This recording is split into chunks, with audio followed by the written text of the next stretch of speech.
Okay, the next thing that I'd like to show you is how to play board games. Now, board games are easy to play, and it's a very good social group to do.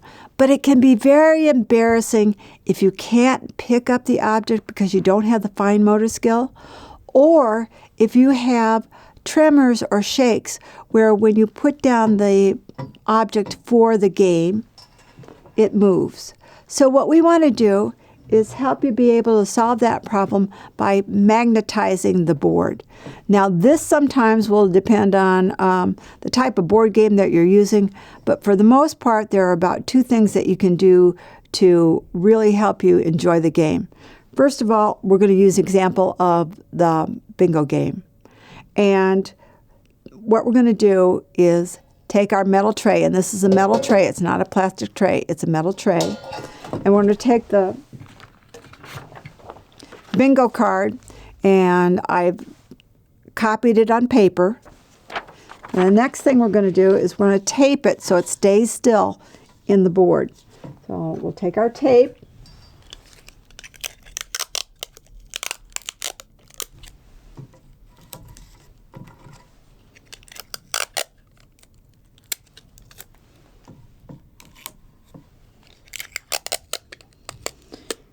And usually taping all 4 sides is helpful, although not necessary, but it's helpful.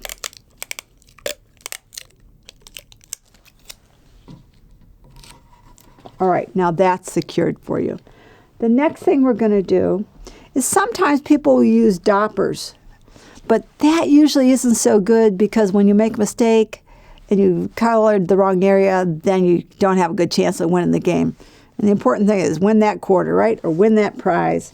You know, some bingo games you get about $250. So the next thing that we're going to do to make your life more easy and helpful is we're going to look at the type of objects that we're going to actually use. So if you have good fine motor skill and you can pick this up, that's great.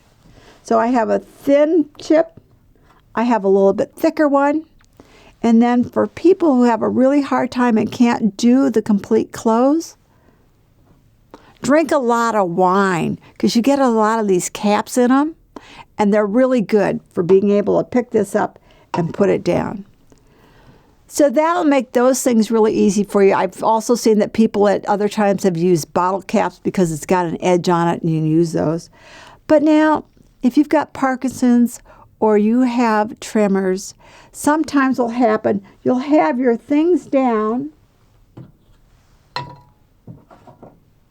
on your card, and all of a sudden you shake. And you've kind of wrecked the game, or you have to stop the game while somebody recalls the numbers. So to avoid that, what I've done is I've made this suggestion. You're going to take some tape, magnetized tape. I'm going to cut just a little square off. This stuff is really sticky. You don't need big pieces of it. Got a sticky side and a magnetized side. I want to take one of our chips that does not have, oh, here we are. I'm sorry. So no magnetizing on it just yet, but now I'm going to put it on here, stick it on,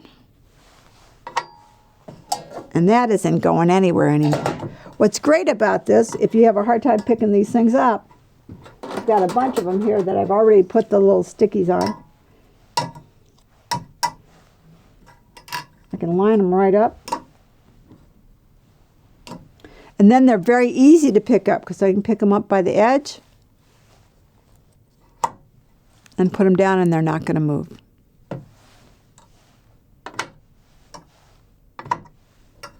B7, 32, N42, N43. Bingo! Now what happens? If I happen to move, these aren't going to go anywhere. If I have a tremor, or if I go to touch my card, nothing is going to move, and I'll be able to play the game successfully. Now you can do the same thing whether you're playing checkers or chess, just by magnetizing the bottom of the pieces, but you're going to be using a little bit larger metal container. And sometimes you can use a large cookie sheet. And that'll probably solve the problem, and you'll be able to play very successfully without embarrassing yourself because you've adapted your equipment.